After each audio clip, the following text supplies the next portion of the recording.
os que moram aqui, nasceram aqui.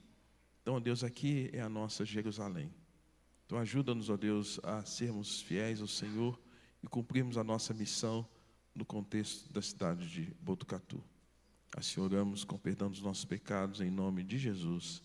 Amém. Quero abrir com o texto de Provérbios, capítulo de número 11, verso 1, apenas 1. Provérbios 11, 1.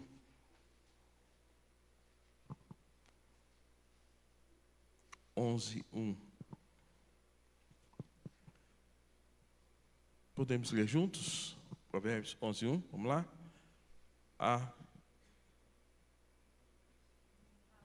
balança enganosa é a abominação para o Senhor, mas o peso justo é o seu prazer. A balança enganosa é a abominação para o Senhor, mas o peso justo é o seu prazer. Tema: liderança equilibrada. Liderança equilibrada. Certamente os que são mais velhos aí se lembram de quando a gente ia nas quitandas. E nas quitandas o proprietário, geralmente era o dono que pesava, vendia, e tinha aquelas balanças. E as balanças, elas tinham os pesos, né? Quem se lembra disso? Eu lembro. Está confessando a idade como eu, né? Então você deve ter 50, 60 por aí, né? Então, o texto, na verdade, ele remete a isso, a uma linguagem comercial. Antigamente, as vendas faziam uso dessas balanças com pesos de pedra ou pesos de metal. A grande questão é que alguns comerciantes fraudavam o sistema usando pesos menores para comprar e maiores para vender. E com isso eles lucravam, né? Por isso que a Bíblia, ela chama atenção quanto a essa questão. Levítico capítulo 19 e também Deuteronômio chama atenção de que Israel utilizasse pesos e medidas desonestos. Então a Bíblia chama atenção acerca disso. Então, assim, a balança enganosa, ela representa uma fraude comercial. A balança simboliza toda forma de julgamento, negociações e avaliação da vida de maneira enganosa. Então, balança enganosa. E essa balança enganosa, ela representa algumas coisas. Por exemplo, mentira, manipulação, corrupção, favorecimento injusto, desonestidade, falta de integridade, né? E já o peso justo, ele representa o quê? Honestidade, verdade, justiça, transparência, integridade diante de Deus e diante das pessoas. Então, o texto ele nos chama a atenção acerca desses aspectos. Porém, ele vai chamar a nossa atenção também ao dizer que isso é abominação. É uma abominação, é um termo reservado para pecados os quais afrontavam o caráter de Deus. E Deus disse, olha, isso aqui é abominável. Há várias descrições, por exemplo, no livro de Levítico, em que mostra que Deus ele abomina, né, alguns comportamentos inadequados. Então, o peso justo é o prazer de Deus. O peso justo mostra que Deus se alegra quando o seu povo age com integridade, age dessa forma. Por isso que Provérbios, na verdade, está falando que a ética nunca é separada da espiritualidade. A ética nunca é separada da espiritualidade. É fato que ética é o conjunto de valores e regras que são definidos por um grupo social. Talvez em outro país haja um comportamento ético diferente do nosso, né? E porque aquele grupo social definiu alguns princípios éticos ali. Só que nós não estamos falando dessa ética setorizada, nós estamos falando da ética baseada num princípio cristão. Ética cristã. Indo para o texto de Paul Tripp, ele fala acerca da necessidade, portanto, queridos, do equilíbrio dessa vida cristã e da nossa liderança. Equilíbrio na nossa liderança. E que o equilíbrio faz parte do projeto de Deus. Então, Deus quis, e Deus nos mostra na sua palavra, por exemplo, lá em Gênesis capítulo de número 1, verso 1, no princípio criou Deus os céus e a terra sem forma e vazia, né? e havia um abismo. E aí, em seguida, ele fala assim: e disse Deus, haja luz e houve luz. O Fiat Lux. Nisso, Deus está ordenando, Deus está pondo ordem, pondo em equilíbrio aquilo que era caos. O que era caos, o que era desordem, Deus está ordenando, colocando tudo no seu devido lugar. Então, Deus ordena e equilibra todas as coisas a partir da criação. E isso significa que Deus criou o universo perfeitamente equilibrado. O equilíbrio significa que tudo está no seu devido lugar, cumprindo o seu propósito. E antes da queda, queridos irmãos, tudo perfeito. E eu penso, dentro desse aspecto, naquilo que Tripp fala, ele fala assim que havia uma harmonia, Deus com a humanidade, Criador com a criatura. Humanidade com Deus, criatura e Criador. Humanidade entre si, criatura e criatura. Humanidade com a criação, criação e criatura, tudo na mais perfeita ordem. Tudo no mais perfeito equilíbrio. E aí ele chama isso de Shalom. Aí nós, que talvez um conhecimento mínimo de hebraico, sabemos que Shalom significa o quê? Paz, harmonia, paz. Então ele apresenta que essa harmonia, esse Shalom, ele mostrava o perfeito equilíbrio de todas as coisas. Então, Shalom é tudo funcionando segundo o propósito de Deus. Tudo funcionando na mais perfeita ordem. Porém, nós sabemos, Gênesis capítulo 3, que houve a queda. E a queda, um grande problema. O pecado rompeu o Shalom e produziu a desordem. Eu sempre faço uma comparação dessa forma, quando eu vejo a criação e a queda, antes a Imago Dei, de forma perfeita. Tudo que Deus havia feito era perfeito, a relação do homem com Deus, do homem com a criação e com a criatura. Porém, como um espelho quebrado, a queda fez com que agora essa imagem de Deus no homem fosse estilhaçada, digamos assim. Agora o homem olha para si, ele não consegue se ver de maneira plena. É como um espelho quebrado, que agora eu não consigo ver a imagem refletida de forma plena. Está toda estilhaçada, em cacos. A imagem foi deformada. E é exatamente isso que aconteceu. O pecado rompeu com o Shalom, produziu desordem, e aí alguns princípios foram afetados. O pecado desorganizou a criação, a humanidade perdeu o seu equilíbrio interior, a criação inteira passou a gemer, Romanos nos ensina isso, gemer aguardando livramento e redenção, Romanos capítulo 8 nos ensina isso. O coração do homem passou a desejar e valorizar coisas de maneira desordenada, por conta do efeito da queda, desobediência contra Deus. E é exatamente isso que trouxe algumas sequelas, algumas consequências, digamos assim. Afastamento de Deus, vergonha, tristeza, dor, conflitos, sofrimento, desordem espiritual e desequilíbrio emocional. Se você lembra lá de Gênesis capítulo de número 3, quando aconteceu a queda, assim que aconteceu a queda, Deus pergunta: Adão, Adão, onde estás? E aí a Bíblia fala que Adão fala: Senhor, ouvi a tua voz, e a primeira sensação que Adão tem, qual é? Medo. Tive medo. E o que ele fez? Ele se escondeu. Aí, pensa-se que ele se escondeu atrás de um arbusto, de uma árvore. Isso mostra, irmãos, como nós vamos entendendo os efeitos da queda, onde Adão vai se escondendo através de obstáculos, de objetos. E aí vem constrangimento. Tive vergonha, tive medo, culpa, projeção, desorganização emocional, psíquica, de quem era e de quem outro era também, porque passaram a ter constrangimento, inclusive por causa da nudez, que até então não era constrangimento. Então aqui começa, irmãos, o verdadeiro problema no coração humano, segundo Tripp. Ele fala que é aqui que começa o problema. O desequilíbrio nasce quando coisas criadas recebem mais importância do que Deus. Quando objetos, coisas criadas, tomam o lugar de Deus. E ele diz assim, Paul Tripp afirma que quando isso acontece, não pensamos corretamente, não desejamos corretamente, não planejamos corretamente, não decidimos corretamente, não sentimos corretamente e não nos relacionamos corretamente.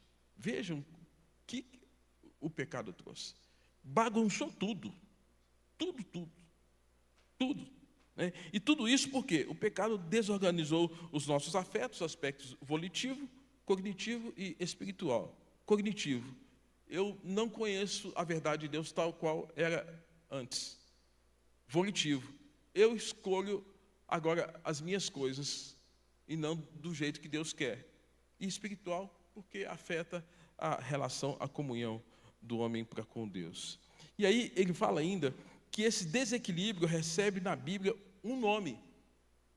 Aí vem alguns conceitos que são, aí a gente que tem uma noção da língua grega, né? Idos, latreia. Idos, latreia. Idos, ídolo, latreia, culto.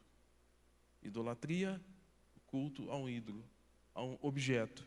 Então, ele fala que o homem passou a ter esse comportamento de idolatria e colocar qualquer coisa criada no lugar que pertence somente a Deus. E aí, Romanos, capítulo de número 1, verso 23 ao 25, o apóstolo Paulo, quando vai falar daquele aspecto desses efeitos da queda, da depravação total, e aí nós, como reformados, entendemos bem isso, quando ele fala que os homens trocaram a verdade de Deus pela mentira, adoraram objetos e seres criados em lugar do Criador. Percebam, a depravação fez uma troca absurda. Absurda. Trocou o Criador pela criatura. Deus, o Criador, sendo trocado pela criatura. Paulo falando isso em Romanos, capítulo de número 1. Troca da verdade pela mentira. E João 8:34 fala que Satanás é o pai da mentira, ele não se firma na verdade. E aí vem esse momento em que agora o homem passa a ter um comportamento inadequado diante de Deus. O homem agora adora aquilo que foi criado e não o Criador.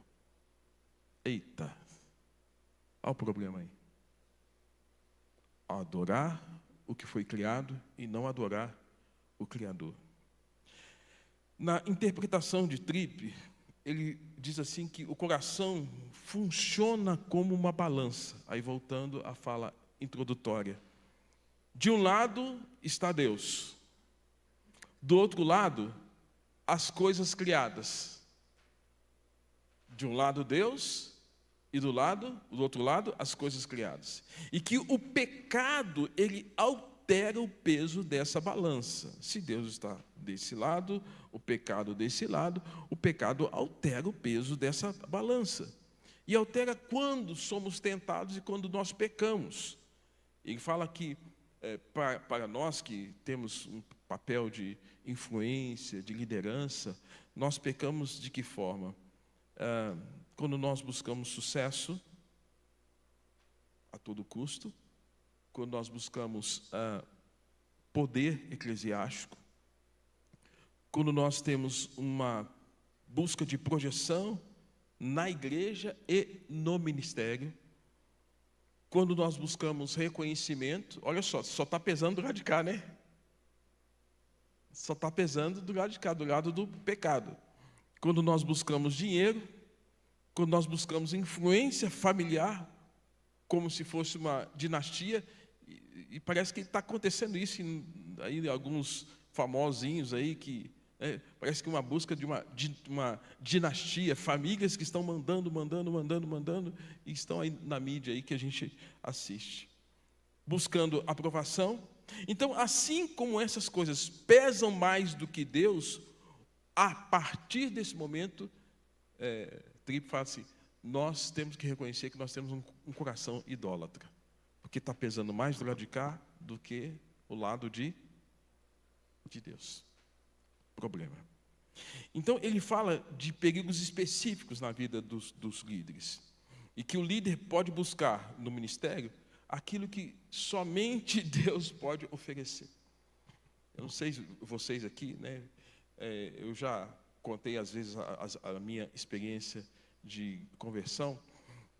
Meus pais eram católicos, e até os 2 anos nós éramos católicos. Eu fui batizado lá em Barbacena, na Igreja da Boa Morte. Essa igreja é a catedral lá em Barbacena. Eles se converteram. Minha mãe entrou na primeira igreja presbiteriana, lá pelos idos da década de 60. Eu fui batizado depois pelo reverendo José Ezequiel, e fui criado na igreja, mas com 5, 6 anos eu tive bronquite, pneumonia, e consequentemente eu fiquei sequelado, a minha fala. Eu era um gago metralhadora, eu não conseguia falar. Afetou a minha parte respiratória, não conseguia. Na escola, em outros ambientes, não conseguia expressar. E aí cresci com aquele conflito, com aquela coisa toda. Aos 15 anos, Deus mudou a minha vida. E para mim, irmãos, a minha conversão veio no pacote. Veio conversão e chamado. No dia que Deus mudou a minha vida, dia 3 de março de 1981, uma pregação de um pastor da igreja presbiteriana de Copacabana, que veio no acampamento nosso. Aquele dia a minha vida mudou. E eu sabia que Deus estava me chamando para alguma coisa, eu não sabia o que era. E eu fiquei lutando com aquilo durante 6 anos. 6 anos sem saber o que Deus queria de mim. Fui para o trabalho secular, me formei, e aí até que, num contato com jovens missionários da Jocum, jovens com uma missão na região de Tanabi, na região de São José do Rio Preto, Deus usou aquele grupo de jovens para falar comigo. É você mesmo. Aí eu disse sim para Deus. Deixei o meu emprego e hoje vou fazer quase que 35 anos de ministério. Irmãos, mas o que me levou para o ministério não foi nada disso, foi simplesmente, Senhor, eu estou aqui para te servir. Eu quero falar do Senhor, eu quero levar a tua palavra, eu quero falar de Cristo, eu quero louvar o Senhor. Eu não tinha nenhuma influência eclesiástica que dissesse, nossa, você tem um pedigree presbiteriano. Se eu pensasse nisso, nunca seria pastor. Irmãos, nós às vezes perdemos a noção de que o nosso chamado, ele tem um valor fenomenal, impressionante diante de Deus, para que a gente não perca o nosso senso de missão.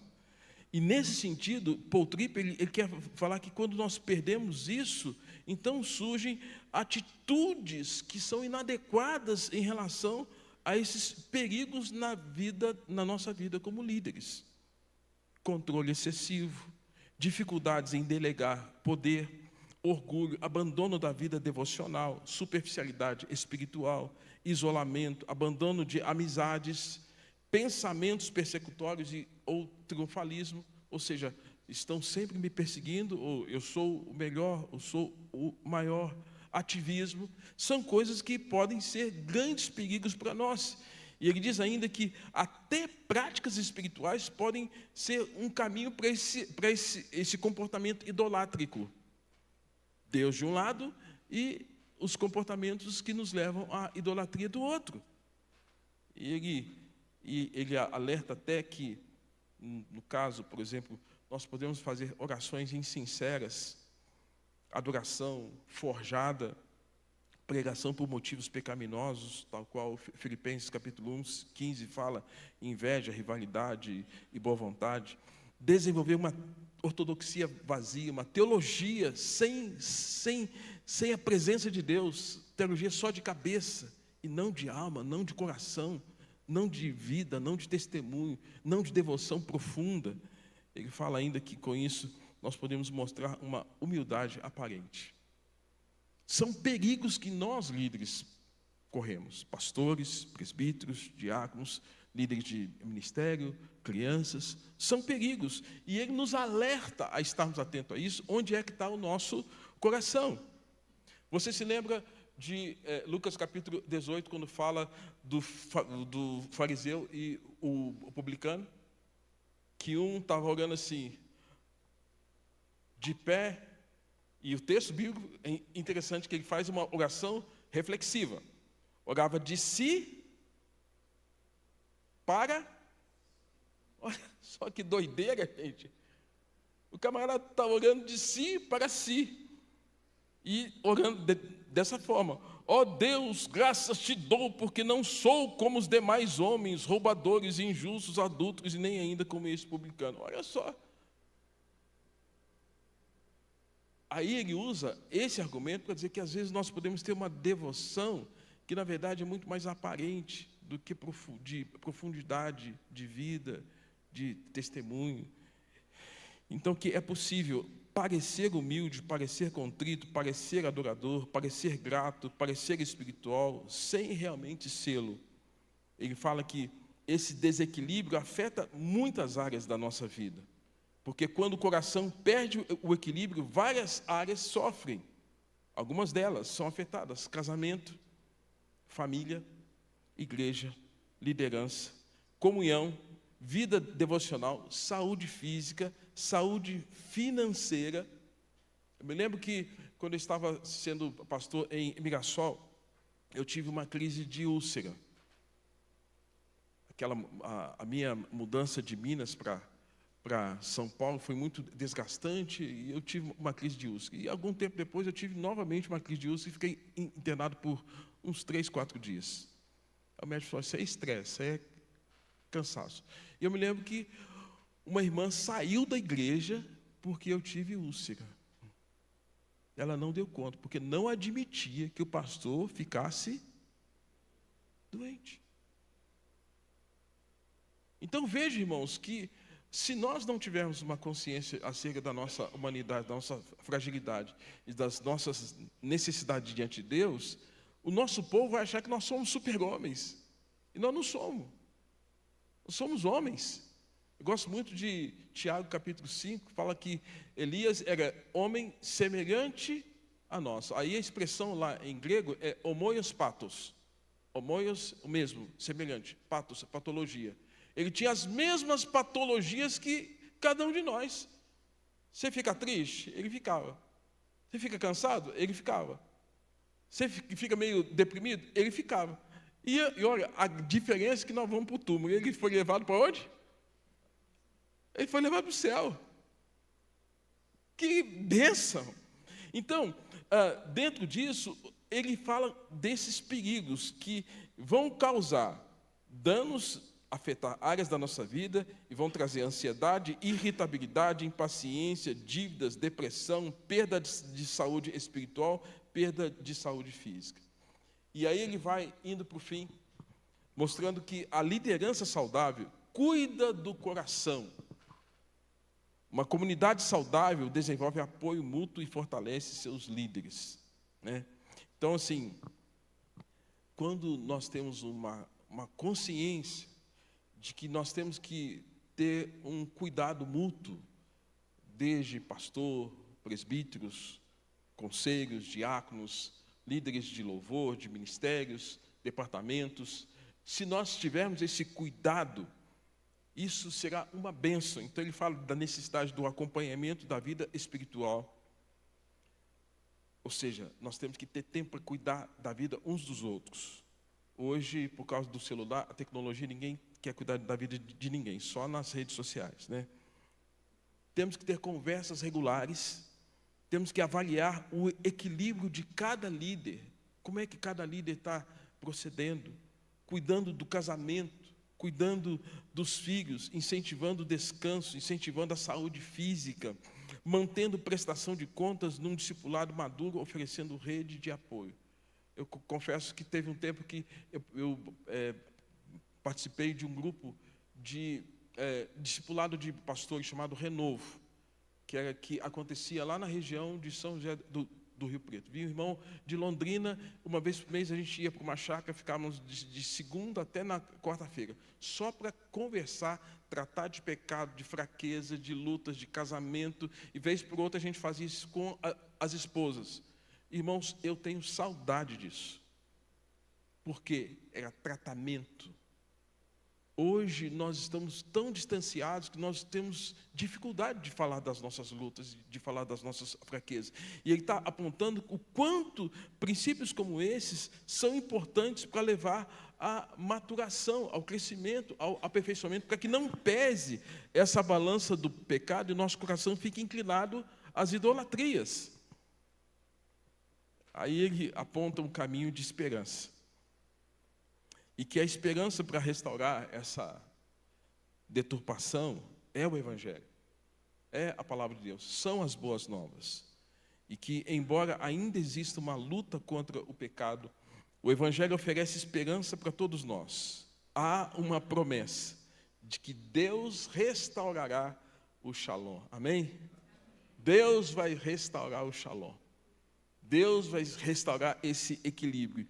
E que um dia todas essas coisas voltarão ao lugar. É por isso que nós temos que dizer: Maranata, ora vem, Senhor Jesus. Porque é quando Jesus voltar, vai reequilibrar isso tudo. Enquanto isso, nós temos uma luta, uma vigilância constante, e é por isso que talvez a gente precise lembrar da tensão que existe, né, tal qual Anthony Huckman fala, que nós temos uma tensão entre o já e o ainda não. Nós já somos salvos, mas nós seremos salvos, então nós temos uma luta, porque a gente está nessa terra, nossos pés ainda estão fincados aqui, nesse lugar onde o pecado está presente. Então a nossa luta é constante, mas a nossa consciência, quando é ampliada em relação às coisas de Deus, às coisas do reino de Deus, e sobretudo esses princípios, isso é bênção. Ele fala de características que um líder equilibrado tem que ter. Ele faz uma divisão aqui em 5 aspectos: vida teocêntrica, caráter cristão, santidade pessoal, espírito de serviço e função em função da comunhão. Ele fala o quê? Ele fala que em relação a esse equilíbrio que você e eu precisamos ter nessa vida mais equilibrada, apesar de estarmos aqui nessa tensão do já e o ainda não, lidando o tempo todo com o pecado, ele fala que nós precisamos ter a seguinte consciência: amar a Cristo, amar mais a Cristo do que a nós mesmos. Grande mandamento. Viver para a glória de Deus. Descansar a nossa identidade em Cristo. Descansar. Quem somos em Cristo? Eu gosto muito de pensar em Romanos capítulo 12, verso 3, que fala assim: nenhum de nós deve pensar de si mesmo além do que convém, mas pensar conforme a medida da fé, a proporção da fé que Deus repartiu a cada um de nós. Então, eu sou pobre. Não pense como pobre, pense como alguém que foi alcançado pela graça. Eu sou rico, não pensa como um rico, pensa como alguém que foi alcançado pela graça. Eu sou preto, eu sou branco, eu sou amarelo. É a graça que nos equilibra. É a graça que nos nivela. É a graça que nos põe nesse ponto. E é por isso que Paulo fala: não pense nenhum de vós nem além, nem a quem. Pense conforme a medida da fé que Deus repartiu a cada um de vós. Ou seja, em nossa identidade, descansar, confiar na sabedoria de Deus. Em relação ao caráter cristão, nós temos uma vida de humildade. O líder deve reconhecer seus erros, aceitar correção, não buscar crédito pessoal, não viver na defensiva, confessar seus pecados rapidamente. Uma das coisas que o reverendo Jeremias fala muito, lá da 8ª igreja de Belo Horizonte, ele fala: crente tem que, se pecar, confessa rapidamente. Não deixa para depois, não. Confesse rapidamente. Em relação à santidade pessoal, cultivar pureza espiritual, manter vida devocional, liderar como adorador, viver pela fé. E aí, em relação ao espírito de serviço, liderar como servo. E aí, entendo que João, quando fala de Jesus lavando pés aos seus discípulos, Jesus, ao final, ele fala: eu vos dei o exemplo. E hoje a gente fica naquela questão de manda quem pode, obedece quem tem juízo. Jesus nos deu exemplo de nos servir, ele nos serviu ali na cruz, indo até a morte de cruz. Nós temos que fazer o mesmo. Não amar o poder, não buscar posição, ter coração generoso, valorizar os dons dos outros. Cada um de nós tem dons distintos, né? E cada um de nós faz parte dessa multigraça de Deus que Deus repartiu para que cada um de nós sirva. Por isso que Deus presenteou a igreja. Eu gosto quando Paulo fala assim, que Deus presenteou a igreja com apóstolos, pastores, evangelistas e mestres. E a expressão lá é como se fosse um gift em inglês. Gift é um presente. Deus presenteou a igreja. Então a igreja, quando recebe um pastor, quando recebe que tenha uma característica de mestre, um evangelista, alguém que seja mais pastoral, ela recebeu o presente. E às vezes a igreja não tá valorizando o presente que ela recebeu. Nós somos essa igreja que recebeu esses que Deus chamou. Os apóstolos nós entendemos que já encerrou, mas os demais estão aí. E aí, reconhecer também a nossa vida de integridade, reconhecer que não há diferença entre vida pública e vida privada. Não usar a liderança para benefício próprio, não manipular pessoas, ter motivação pastoral correta, chamado, obediência e missão. Chamado, obediência e missão. E em relação à vida pessoal, cuidar da família, cuidar da saúde, descansar, manter prioridades corretas. Irmãos, eu fiz uma cirurgia no joelho esquerdo, mais ou menos em 2014. E de lá para cá, eu praticamente deixei a minha atividade física. Eu sempre corria, jogava bola, aí o joelho estava sempre meio... Aí eu vi que eu precisava mudar. Aí o meu médico falou, o doutor Ricardo Violante, talvez alguns aqui sejam pacientes dele, falou, você precisa fazer fortalecimento. E de um ano para cá, eu voltei, né, para a academia. Gente, que peso eu comecei a sentir. Ai, o que os crentes vão pensar do pastor indo na academia? Que coisa, né?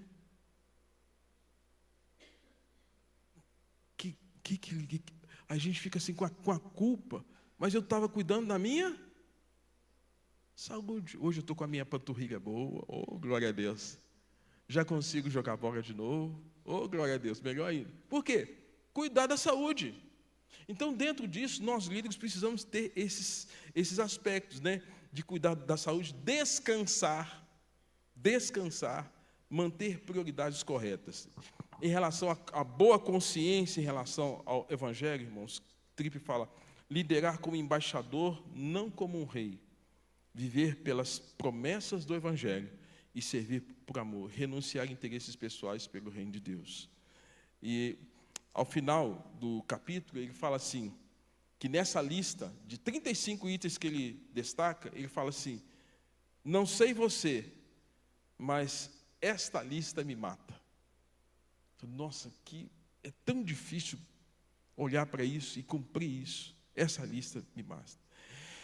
E ele compartilha que há uma luta, sua e minha, nossa como líderes, em sermos líderes íntegros diante de Deus. Temos um grande desafio.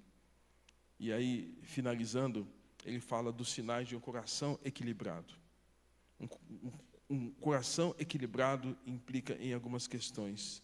Temos que ter um olhar amoroso e comprometido. Olhar amoroso e comprometido em relação a problemas conjugais. Olhar comprometido. Questão dos nossos casamentos. Pastores, presbíteros, diáconos, líderes. Cuidarmos em relação ao vício, em relação ao trabalho. Workaholic, workalover. O amante do trabalho, né? O escravo do trabalho. O que a gente está sendo? Cuidar e ter um compromisso com a vida devocional regular. Oração, leitura, meditação, não para pregação, mas porque você é um servo de Cristo. Descanso, influências, ter cuidado com as más influências no ministério. Más influências no ministério. Cuidado com quem você está lendo. Nós lemos muito. Tenha cuidado com o que você está lendo. Comunicação e moral. Eu tinha um líder uma outra cidade que aquilo me constrangeu muito. Eu fui na rádio com ele, fazer uma divulgação, acho que a irmã Edmeia estava indo lá, e aí, na rádio, o radialista falou assim: ai, pastor, você está aqui com o garanhão da cidade. Era meu presbítero, tesoureiro da igreja. Nossa, eu fiquei assim, de negão eu fiquei roxo, né? Garanhão da cidade. Eu não sabia o que falar, irmãos. Aí, poucos dias depois, eu marquei uma conversa com essa pessoa e falei com ele: irmão, ó, está acontecendo isso. E não era mentira, gente. Isso era verdade. Então, às vezes a gente tem que confrontar com amor, com zelo, o que está errado. E nesse caso, ele fala do quanto, às vezes, existe uma comunicação imoral, né? Às vezes nós temos raiva, amargura, ressentimento, desânimo, depressão, saúde física precária e hábitos de dominadores e de controladores, uma falta de reconciliação nos relacionamentos, onde nós não perdoamos e não pedimos perdão. Tudo isso afeta a nossa liderança. E eu encerro. Do caos ao equilíbrio. No princípio, criou Deus os céus e a terra. A terra se forma e vazia. E havia trevas e abismo. E disse Deus: haja luz, e houve luz. Deus restaurou e pôs todas as coisas no seu devido lugar. O que Ele espera é que nós façamos o mesmo. Temos a direção de Deus para não pesar mais o lado do pecado, a balança enganosa, e termos uma vida em que pese mais as coisas de Deus na nossa vida. Deus nos abençoe. Pastor Gelson. Amém, irmãos. Vamos ficar em pé. Vamos orar à luz dessa palavra. Vamos orar uns pelos outros, orar pela saúde física, mental, emocional, espiritual nossa, das nossas famílias, da nossa igreja. Vamos lá? Eu queria convidar você para juntar aí com 2, 3 pessoas. Se você não souber o nome delas, pergunte o nome, assim: eu quero orar por você. E é melhor que seja por alguém de outra igreja. Se aproxime e fale assim: eu quero orar por você, sua família, sua casa, qual é o seu nome? Tem algum problema de saúde para eu orar? Algum problema na sua família? Eu queria orar por você. Vamos lá, 2, 3 pessoas, vamos, trios, é melhor, trios de oração. Chegue aí, pergunte o nome da pessoa, fale assim: eu quero orar. Tem vários pastores aqui, viu? Vários pastores, vários presbíteros. Aproxime de alguém aí, fale assim: eu quero orar por você, eu quero orar pela saúde, pelo equilíbrio, sua casa, sua família, suas finanças, seu lar, sua igreja, seu ministério. Vamos orar uns pelos outros, em nome de Jesus, à luz dessa palavra.